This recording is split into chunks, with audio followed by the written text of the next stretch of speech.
Hello everyone, my name is Marcell Juhasz and welcome to my presentation about cost of abstractions in embedded systems. Now let's start with a brief introduction about myself. I have a master's degree in embedded systems from the Vienna University of Technology, and I have been working with C++ for over 7 years now, with a main focus on embedded systems in the last couple of years. And my primary interest lies in applying C++ in resource-constrained environments, hence this presentation. You can find my contact information here, and if you find this presentation interesting, then the whole project that led to it is available on my GitHub, so feel free to check it out. I work at Silke Engineering as an embedded software developer. We are a global innovative service provider. We transform the ideas of our clients into products and business models. So if you are interested in collaboration or if you need help with any project, then feel free to reach out. You can find our contact information here as well. Okay, so what was my motivation for doing this research and for preparing this talk? Since this is a C++ conference and you really like C++, you will agree with me when I say that C++ offers a lot of powerful and versatile features. There are some features that we as embedded developers could not really live without. There are other features that we are not allowed to use. And then there are a bunch of other features which are often debated in the community, and everybody has their own opinion. So there are people that say that C is as efficient as it gets, and that C++ comes with inherent runtime overhead caused by the abstractions. And some people say the exact opposite. So it is sometimes hard to decide which features we can use and which ones we should avoid. However, one thing is clear.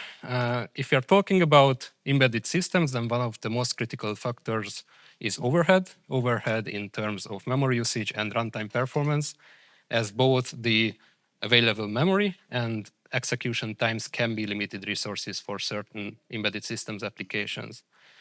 So to clear up the misconceptions, I went ahead and investigated this issue, and I gained valuable insights by doing this research and by putting together this presentation. And I hope that this presentation will provide you with some valuable knowledge as well.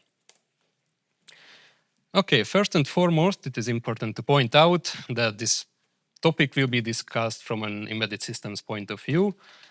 I wanted to go as low level with C++ as possible, and I wanted to observe the effects of abstractions as close to the hardware as possible. Therefore, I will primarily be focusing on the hardware abstraction layer, as this is the layer that sits directly on top of the microcontroller. And we will be primarily focusing on encapsulation, inheritance, and polymorphism. But we will also identify inefficiencies in the current hardware abstraction layer implementations, and we will see methods that allow us to deal with these inefficiencies by leveraging some of C++'s more advanced features. First, I would like to talk to you a bit about the methodology, so the setup, the workflow, and the metrics of the measurements that I used during my research. It is probably not a surprise to you that I started out with the source code. I implemented some functionality using C, using the provided hardware abstraction layer, and then I started to introduce C++ to the code base. I started to add abstractions, and when analyzing the effects of abstractions, it is important from my point of view to be able to analyze them in isolation. So the best course of action is to leave as much of the original code base untouched as possible and to change only the absolutely necessary code sections. So I took the source code, I cross-compiled it for an STM32 microcontroller, I optimized for size, that is, it is often a limited resource. In this step, I could also measure the compilation time. And then after compilation, assessing the binary size is pretty straightforward. Then on one hand, I looked at the disassembled binary. So I wanted to see what actually gets executed on the microcontroller. And this way I could gain some valuable insights into the runtime performance from an analytical perspective. And for getting empirical results, I flashed the target, I executed the firmware on the target, and I measured the execution time. I will primarily be focusing on binary size and runtime performance, as these are the two resources that are often limited for certain embedded systems applications. There are microcontrollers with as low as 16 kilobytes of flash memory or maybe even lower. And as for runtime performance, there might exist certain real-time requirements for certain projects, but even when those requirements do not apply, then still probably the shortest possible reaction time is still required. Okay, a very important concept that I want to introduce is the base firmware, because this will serve as a basis for comparison for both the binary size and the disassembled binary. And I simply define the base firmware as the absolute minimal embedded project consisting of nothing but a main function with an empty infinite loop. However, embedded engineers probably know the best that the main function is not really the entry point of an application. The first thing that gets executed is the startup script. This is often written in assembly, and it is responsible for defining the vector table, for setting up the stack pointer, copying data between flash and RAM, initializing global and static variables, calling static constructors, and then eventually calling the main function. The third thing that is very important for any embedded system project is the linker script, which basically specifies the memory layout of the application. So as you can see, there are quite a lot of things that are happening even before the main function is called. And with this, with an empty main function that does basically nothing, we are already around 2 kilobytes for both C and C++. Okay, before we can start building layers of abstractions, we need to identify suitable places where these abstractions can be usefully and meaningfully integrated in the source code. Therefore, I just want to quickly go through an example implementation of the hardware abstraction layer and show you how they are implemented today. So the hardware abstraction layer provides data structures. We, as embedded developers, we can instantiate and populate these data structures according to the necessary configurations. And then we can use these data structures and call the hardware abstraction layer functions and pass these data structures as parameters to these functions. And these functions take our populated data structure, they do some initial input validation, and then they branch off and execute the necessary calculations. Yes, and one of the most important things that the hardware abstraction layer does for us is that it hides the complexity of actual register operations. So as you can see, hardware abstraction layer is full of such register operations, and for these operations, the hardware abstraction layer calculates the necessary bit masks, and these bit mask calculations are also based on the populated data structures that we have just passed them. Now that we have an idea of what we are dealing with, we can jump right into the main topic of the presentation and start building layers of abstractions. So, yes? Yes, so the question was whether a microcontroller contains the source code or the program as a binary executable basically in memory, or whether it becomes the hardware itself. The answer is it sits in memory. It is not like an FPGA, it is a microcontroller. So when we compile the project, I load the firmware into the flash, and the microcontroller just starts reading the and executing the instructions from the memory. Yes, so as you have seen, the hardware abstraction layer is full of such register operations. And if we look at a register operation like this, we can identify at least 2 places where abstractions can be meaningfully integrated. There is this part of the register operation, this is the generic part, and there is these register-specific parts of the register operations. So the generic part of the register operation, it handles the manipulation of every bit in the register. It is independent of the type of the register. So it doesn't matter if this register, for example, handles the voltage on some GPIOs, or maybe it handles the configuration of an analog digital converter. From the point of view of the generic part of the register operations, it reads the value, it modifies it, and then it updates the value of the register. And this is where the register-specific part comes in. It is responsible for calculating the bit mask. At this point, it is important whether bit 5 of this register sets a voltage of a GPIO from low to high, or maybe it initiates an analog digital conversion cycle. At this point, this register-specific implementation must know the meaning of every bit in the register, and it must provide meaningful member functions for interacting with the register. Okay, so let's look at the first abstraction that I want to introduce. This is encapsulation, meaning classes. We have seen that the generic register part and the register-specific parts of these register operations can be usefully encapsulated into classes. So represented as a UML diagram, it would look something like this. This is just an example. So there is this C register class. This is the one that is responsible for the generic register operations. And then there are these register-specific classes that introduce the unique register-specific behaviors. I just want to go through a simplified implementation so that we all know what I mean.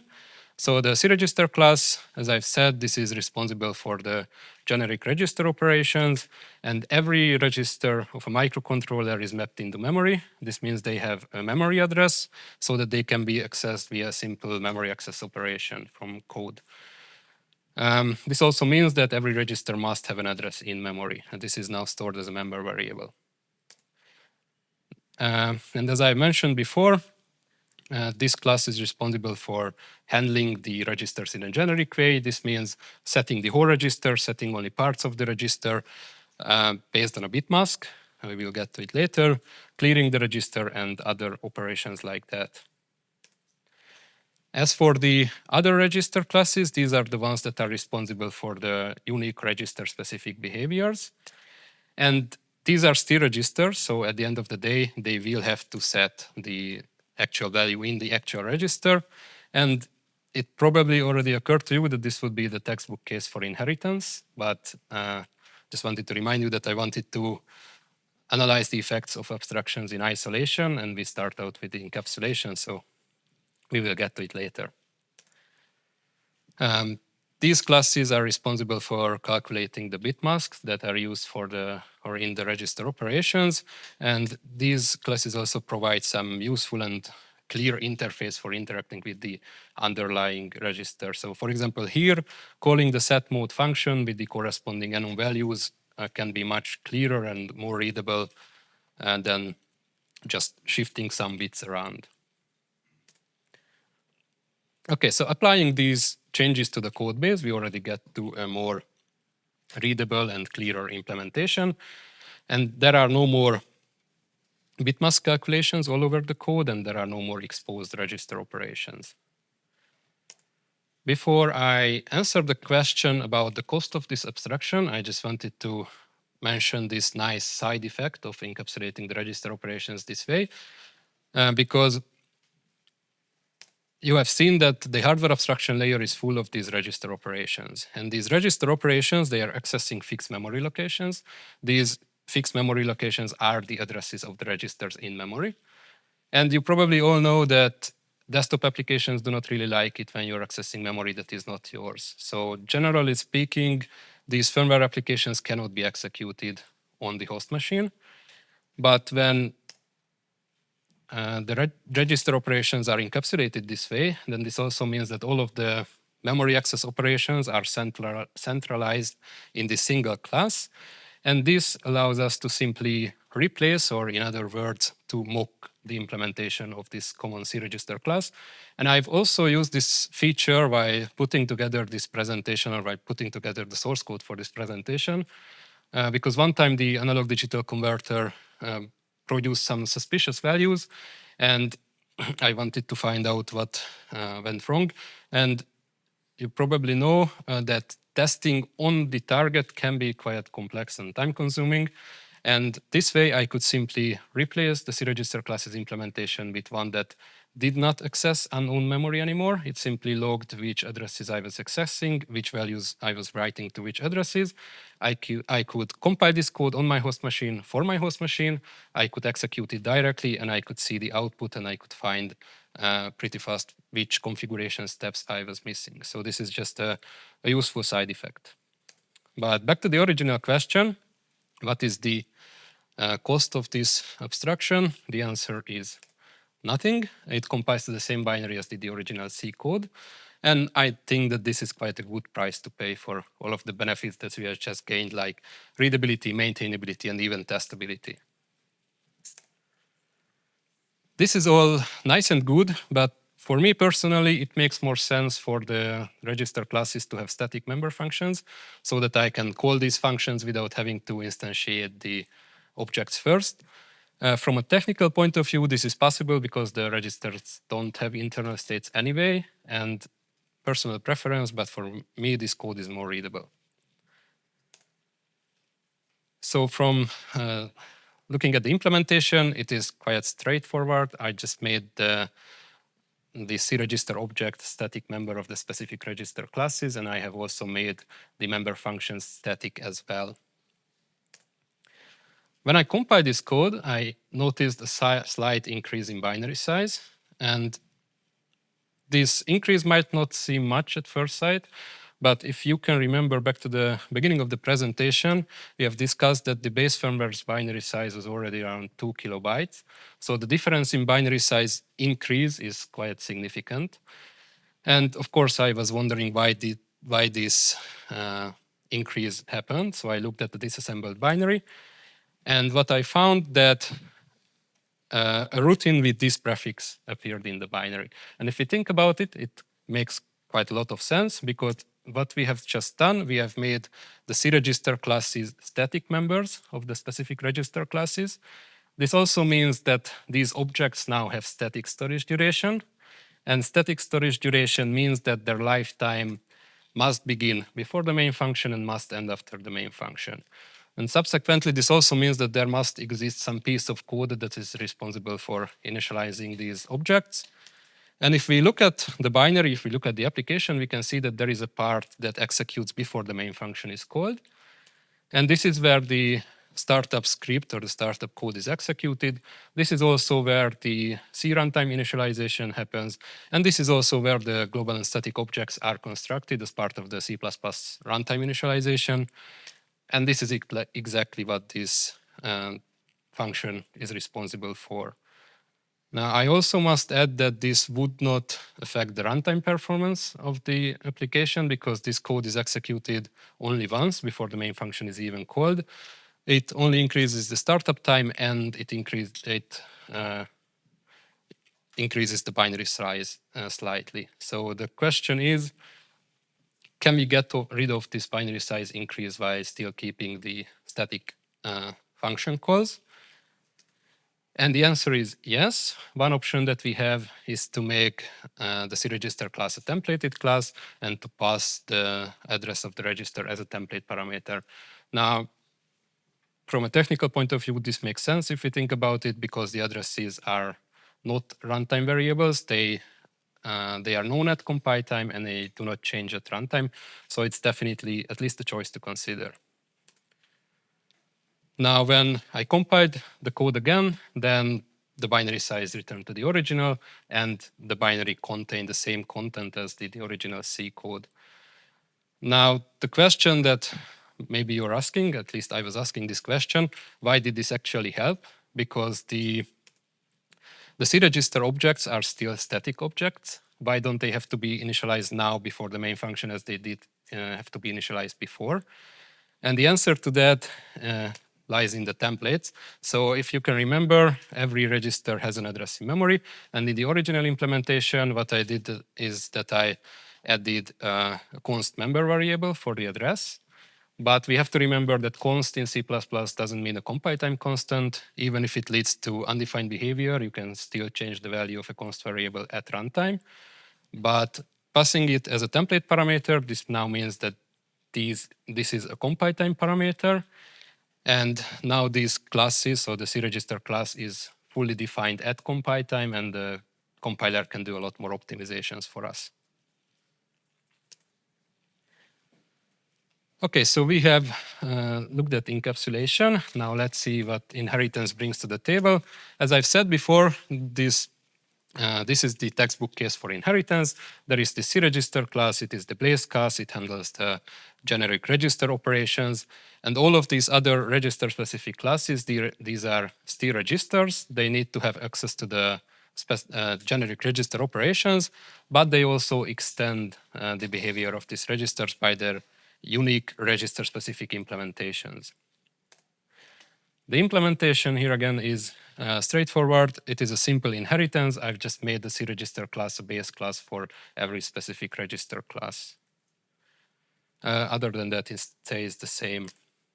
Now, what is the price that we pay for this abstraction? Again, it is nothing. The code still compiles to the same as the original C code. And I was actually glad to see these results, because when we are learning C++ in universities or schools, maybe as beginners, we are often warned about the runtime overhead associated with dynamic polymorphism. And since dynamic polymorphism requires inheritance, the associated overhead might get mixed into with pure inheritance as well. But as demonstrated here, when you are using inheritance on its own, it doesn't introduce any runtime penalties. Okay, so let's look at polymorphism. Polymorphism is a larger and more complex topic when it is discussed from a runtime overhead point of view. Encapsulation and inheritance could be successfully analyzed at the lowest levels possible, so at the level of register operations. But to meaningfully integrate polymorphism into the code base, we need to move a little bit higher than that.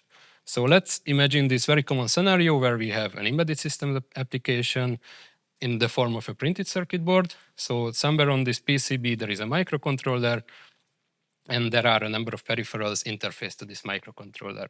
Now, in this scenario, our job as embedded developers is to implement the interface between the microcontroller and the peripherals in form of some hardware modules, such as GPIOs, analog digital converters, or some kind of a communication bus. Now, one option that we have here is to use the hardware abstraction layer directly in our implementation. And this works, of course. And if you want to port this code between different devices of the same manufacturer, this will probably be easy, because the interface of the hardware abstraction layer is kept consistent across devices exactly for this reason. But problems will start to arise when you want to port this code between different devices of different manufacturers, because then you have to adjust the implementation of this external peripheral interface for the new hardware. And this can be quite time-consuming if the peripheral is complex. Another way that we can achieve the same indirection, or the same goal, is to use some kind of an indirection. So as you can see here, the external peripheral interface shown in this basic diagram doesn't interact with the hardware abstraction layer anymore. So in a sense, we have made it hardware independent, and we introduce some indirection to the code base. This also means that it is easier to port this project to a new hardware, and it is also probably easier to find existing implementations on GitHub. And probably the first thing that pops into your minds when looking at a diagram like this is dynamic polymorphism. In dynamic polymorphism, we have virtual interfaces, and the external peripheral interface interacts with the underlying hardware abstraction layer through these virtual interfaces. These interfaces are there for hardware modules, such as GPIOs and ADCs. And if you want to port this project to a new hardware, all you have to do is implement realizations for these interfaces, so for these hardware modules.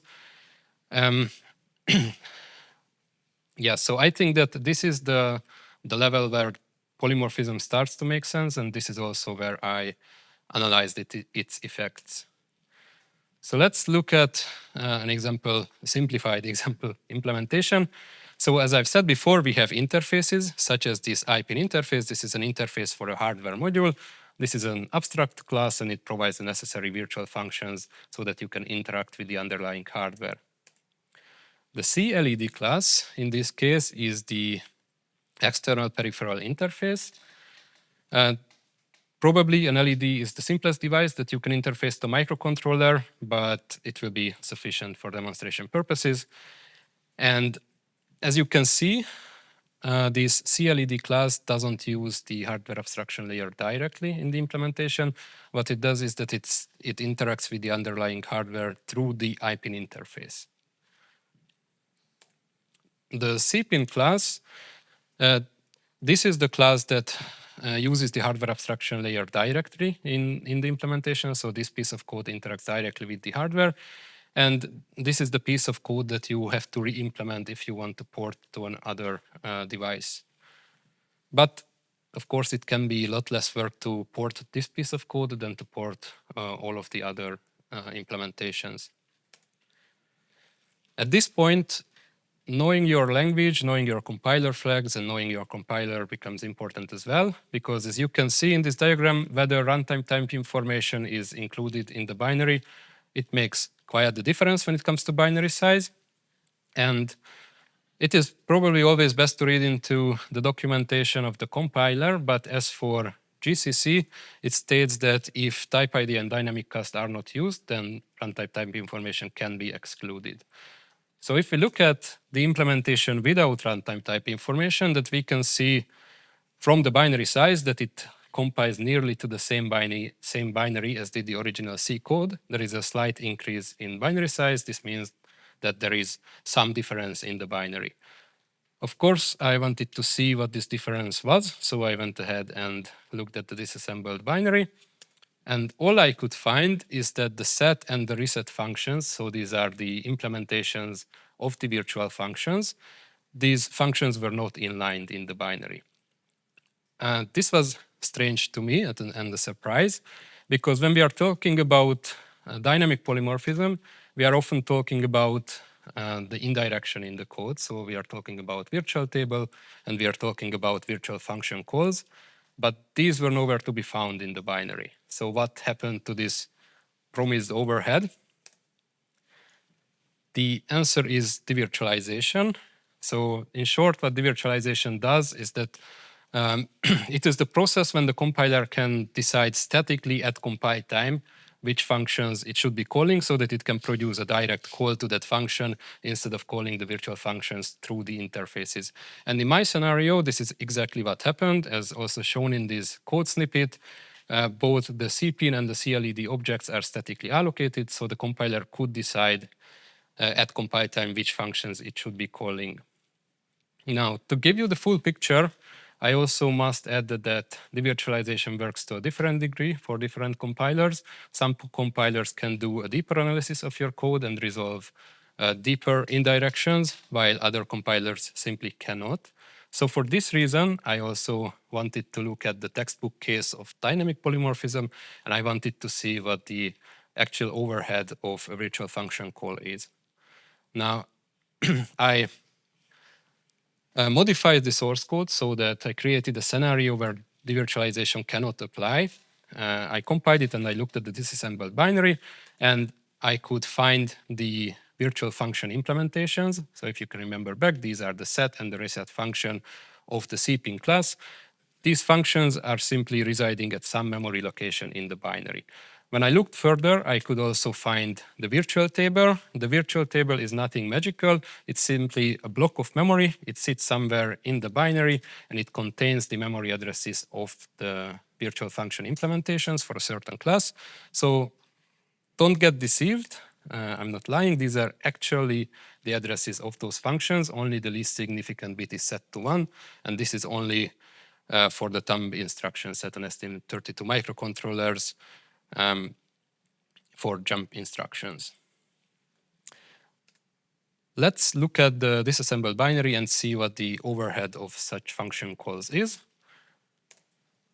The first thing that happens is the address of the virtual table is loaded into some register. Now this is where in the code, if you can remember back, this is where we pass the CPIN pointer to the CLED class as an interface. And when we want to call the set function in code, what it does, it takes the virtual table and it loads the correct address of the correct function from the virtual table.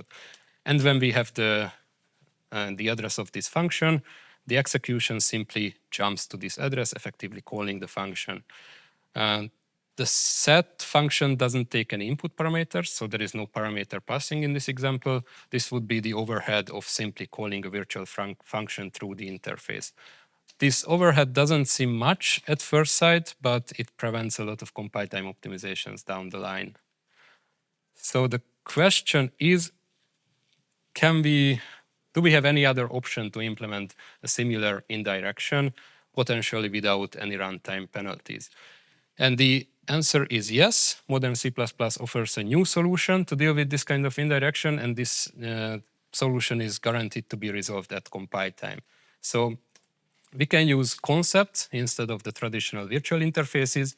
These are not abstract classes anymore, but they are type constraints or a set of requirements that can be applied on template parameters. And if we want to port this code, we need to add implementations, so classes that satisfy these requirements. We can think of these as the realizations of these interfaces. This hierarchy is often referred to as static polymorphism. Let's look at an implementation. So it's the same class hierarchy as before. We have this IPIN interface. It is not an interface anymore. It is not an abstract class. It doesn't have virtual functions. What it is a concept. It is a set of requirements on type constraints that can be applied on template parameters. I also must add that the constraints or the requirements here are not as strong as the requirements of an abstract class, because here this IPIN concept requires every type that wants to satisfy the requirements of this concept to have a set function defined.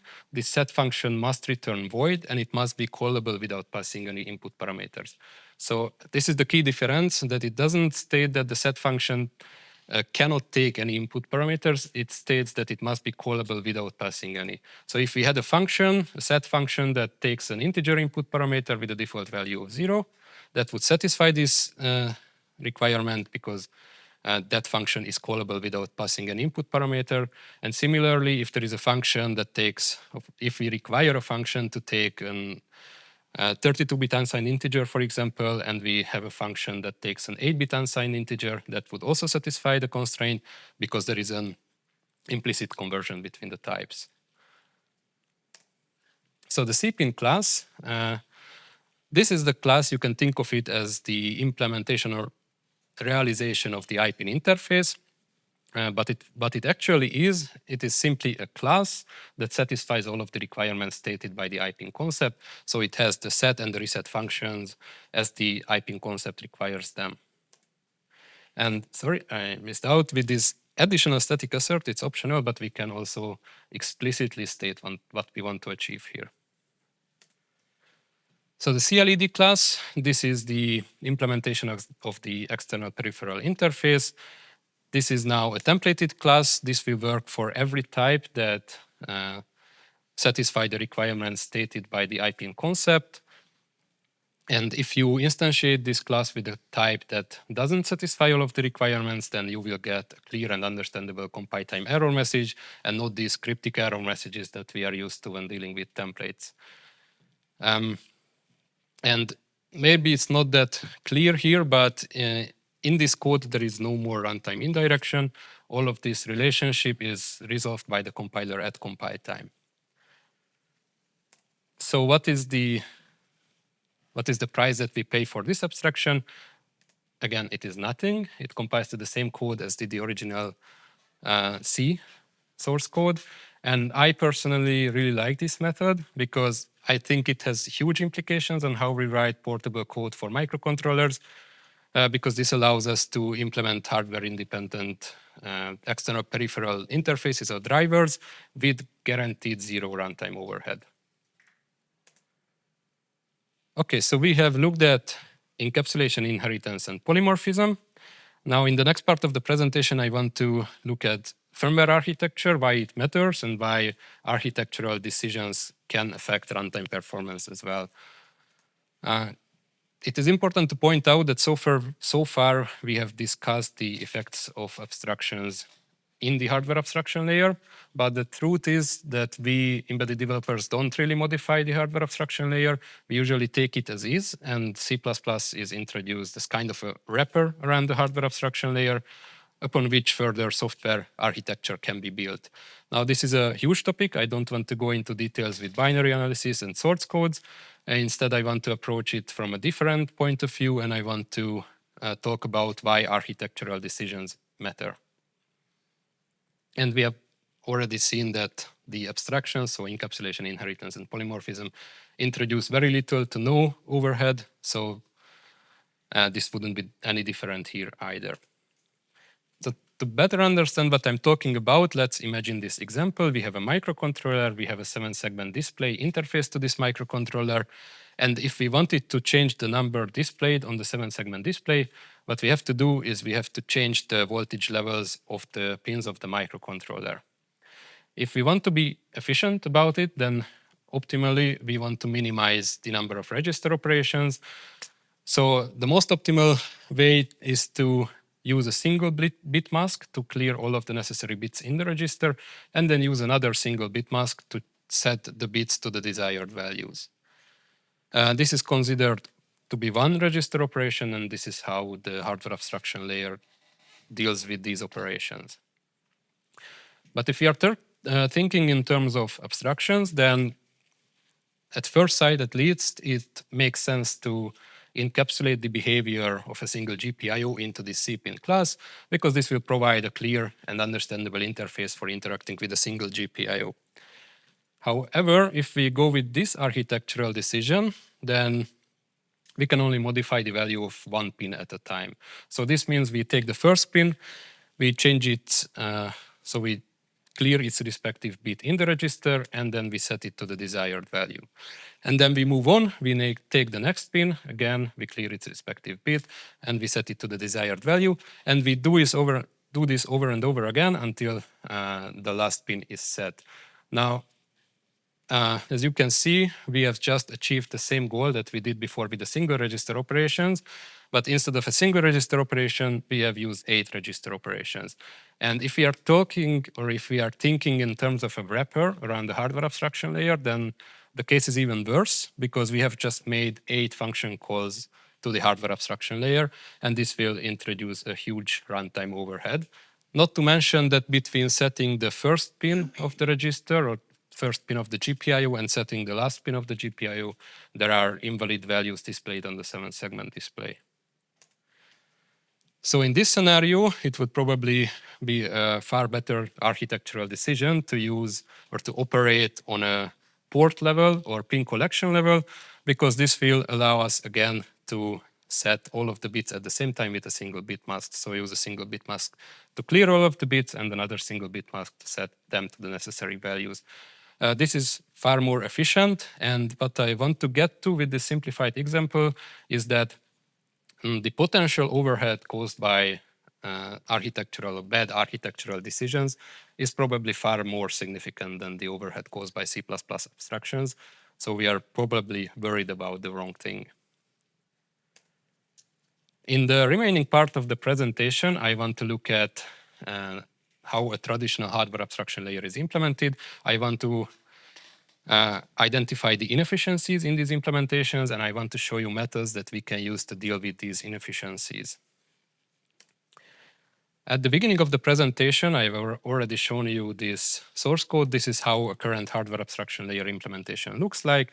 As you can see, it is full of runtime inefficiencies. So first of all, there are the function calls that you cannot avoid. As I've said, we instantiate and populate these data structures, and then we call the hardware abstraction layers and pass these data structures as parameters. Then what these functions do is they do some runtime input validation. Of course, this is necessary, but this is also a runtime overhead. Then they branch off and execute the necessary calculations. So there are comparison and jump instructions in the binary, and they also do runtime bitmask calculations. These are the ones that I presented already, so the shifting of the bits for the bitmask for the register operations. And the question that I want to pose here is, can we do something about these inefficiencies? So is C really as efficient as it gets, or can we maybe do better with C++? The term zero-cost abstraction gets thrown around a lot in C++, but the question that I want to analyze here is, can we do better than zero-cost abstraction? So can we achieve negative costs, and can we achieve a highly optimized firmware? And for that, you must remember that this presentation about embedded systems, and what is an embedded system? It is usually a printed circuit board. Somewhere on this PCB, there is a microcontroller, and then there are a number of peripherals interfaced to this microcontroller, and there are a number of copper traces running between the microcontroller and the peripherals. Now, if we look at a project like this, then you probably also have a feeling that there is something inherently compile time about it. So copper traces do not get magically rerouted during runtime. If they do, then you shouldn't worry about firmware runtime overhead. So when you're writing firmware for a project like this, you probably already know which pins will be used as GPIOs, which ones will be ADCs, which ones will be part of a communication bus. You might already know the resolution of the analog digital converter. You probably know the frequency of the I2C bus. You already probably know the address of the devices on the bus. So there are a lot of things that you could and should know about projects like this at compile time. And if we consider this inherent compile time nature of embedded systems projects, then all of these inefficiencies that we have just identified in the current hardware abstraction layer implementations, they are unnecessary. And if we are thinking in terms or from the point of view of the application, then every CPU cycle spent in the hardware abstraction layer is just simply a waste of time and energy. So luckily, C++ offers some very cool and powerful features that allow us to deal with these inefficiencies while still keeping the versatility and flexibility of the hardware abstraction layer, but at the same time, they improve error handling and probably also readability.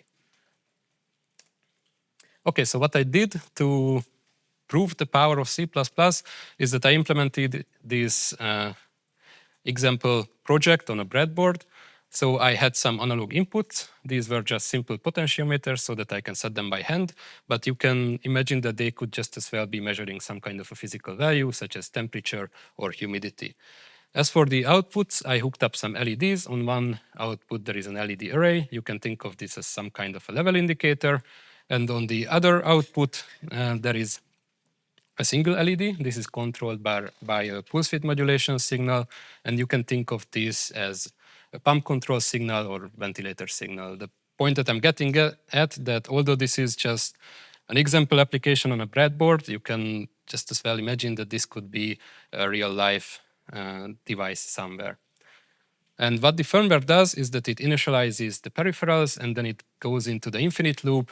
It reads the analog inputs, it sets the outputs, and it measures the time of each iteration. So on one hand, I implemented this functionality using C, using the provided hardware abstraction layer, and I used these hardware modules for their intended purposes. And then I started to add C++ to the code base. I started to replace these different hardware modules one after the other. Now, I didn't replace all of them, but even so, the results will talk for themselves. And so replaced is not really a good word here because I didn't remove the original implementations. They are still there. I just extended the hardware abstraction layer with my own implementation. And this also helps. So for example, if certain aspects of an embedded project are not known at compile time, then I could just fall back to the original implementation and use the provided hardware abstraction layer.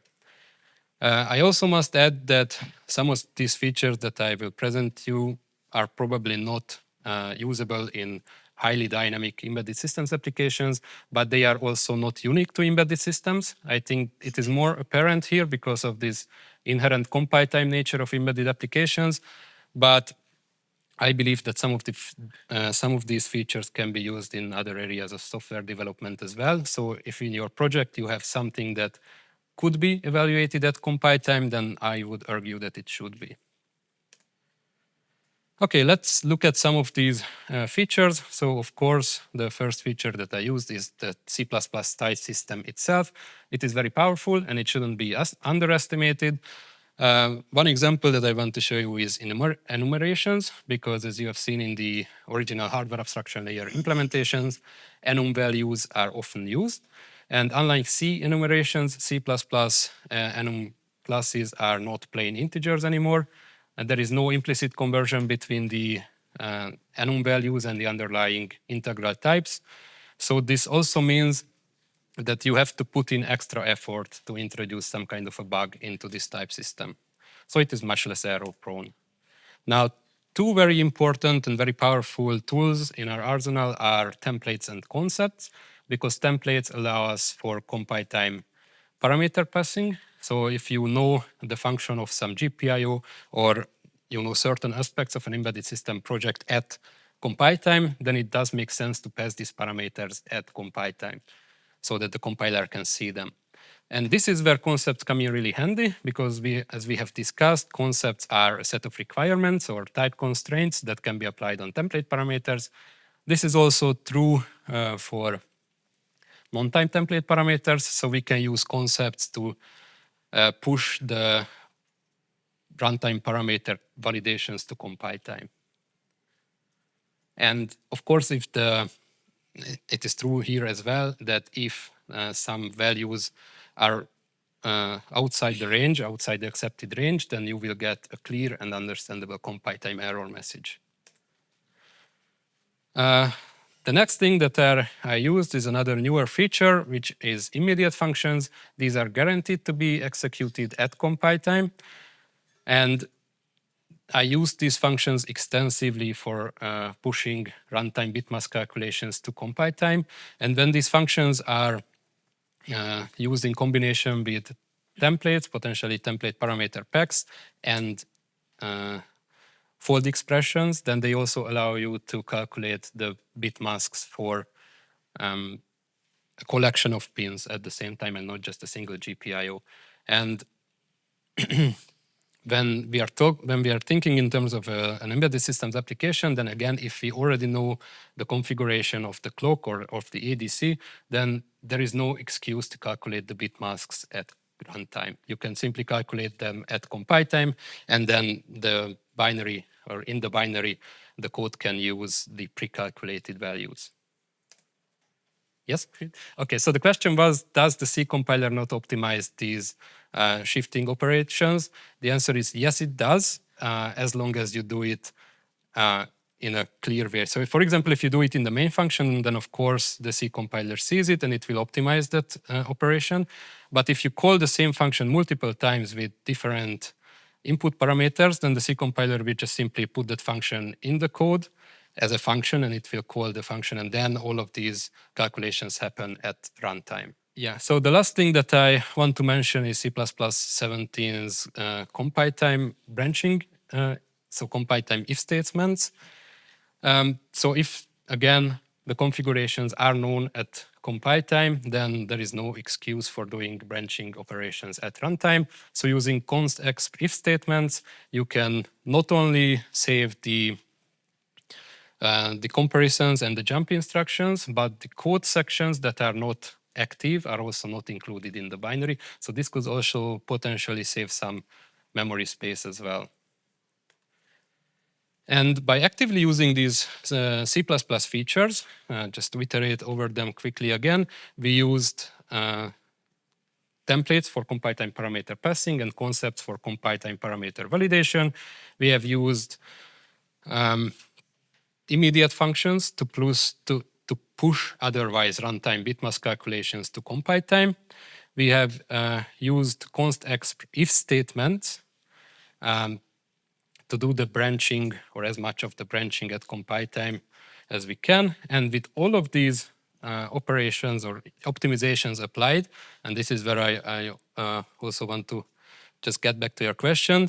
With all of these optimizations applied, the compiler will be able to reduce these long and complex hardware abstraction layer functions to just a bunch of register operations that are working with pre-calculated bitmasks. So it will much more likely also inline these functions, and you potentially also save the overhead of function calls as well.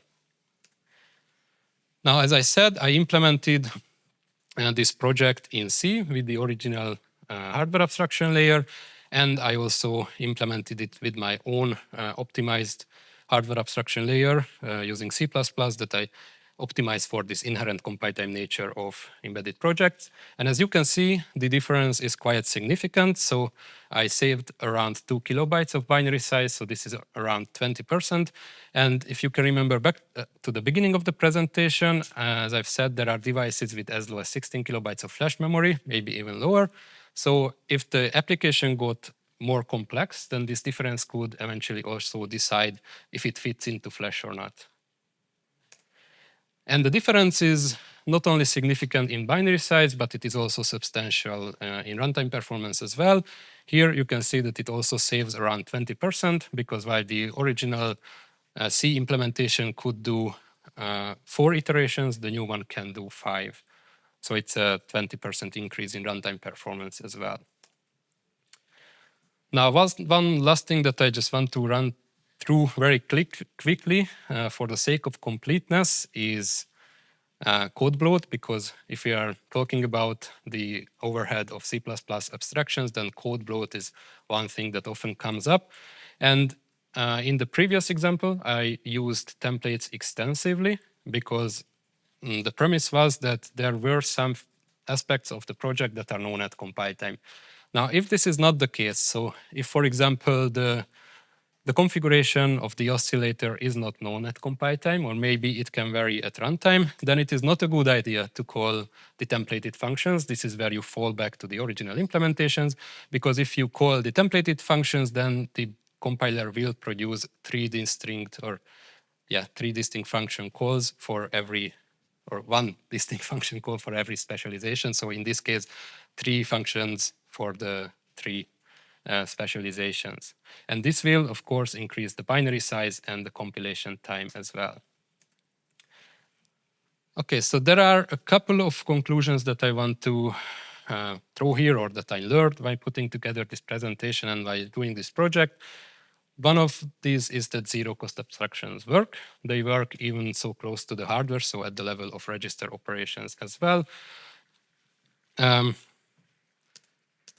Just to go through them quickly, we have seen that they introduce very little to no runtime overhead, and they, at the same time, improve readability and maintainability of the code base. And for me personally, they also make development more fun.